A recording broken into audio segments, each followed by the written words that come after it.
প্রত্যেকের খাওয়ার জায়গা আলাদা।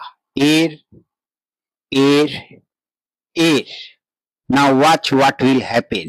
And a few moments later, এইবার দেখো বিড়ালের জন্য খাবার রেখেছি, কে খেয়ে নিচ্ছে? কুকুরটা। এরকমই গভর্নমেন্ট পলিসি বানায় গরিব লোকেদের জন্য, আলটিমেটলি বেনিফিট কে নিয়ে যায়? এরকম যেরকম বড় কুকুর, বড় মানুষেরা। তাই জন্য রেশন বলো, প্রাইসিং সিস্টেম বলো, রেশনে গরিব লোককে দেবে, তো আলটিমেটলি বেনিফিটেড হয় রিচ পিপল।